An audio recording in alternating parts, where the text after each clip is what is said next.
Hello everyone, আজ দিদিভাইয়ের মায়ের শ্রাদ্ধি অনুষ্ঠানে আমরা চলে আসলাম লোকনাথ বাবা মন্দিরে।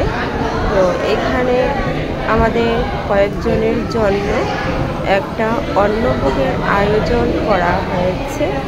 তো চলে এসে মন্দিরটা আমি তোমাদেরকে দেখাচ্ছি, কিন্তু এখন দুপুর বাজে 1টায়, মন্দির তো অফ করা হয়ে গেছে।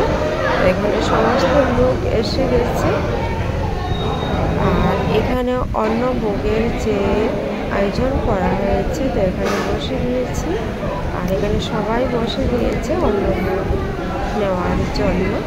তা আমিও আমার ছোট্ট একটা মিনি ব্লগ পেরালাই। এখানে পলি আছে আর দিবার আছে, সবাইকে নিয়ে সবাই যার যার টেবিলে বসে গিয়েছে। এখনও অন্নভোগ আসেনি, অন্নভোগ আসবে। তো অন্ন দিয়ে দিয়েছে এখানে। তারপর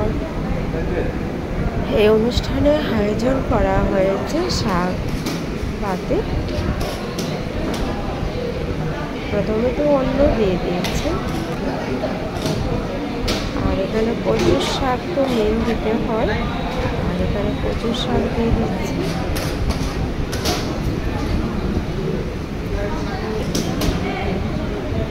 কচুর শাকের সঙ্গে একটু একটু করে ঘিও দেওয়া হচ্ছে।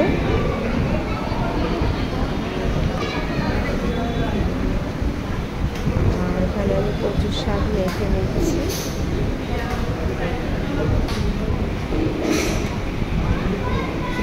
সবাই দুপুরে এই অন্নভোগের জন্য অন্ন নিয়ে নিচ্ছে, আর দেখি ওটা দেওয়া হয়ে গেছে, দিয়ে দিচ্ছি। খাওয়া দাওয়ার পর আমরা সবাই এখানে অশ্বমী এখানে বসে আছে, পলি এখানে বসে আছে, সবাই আছে। তো আমিও এখানে বসে আছি, জন্য আজকে সবাই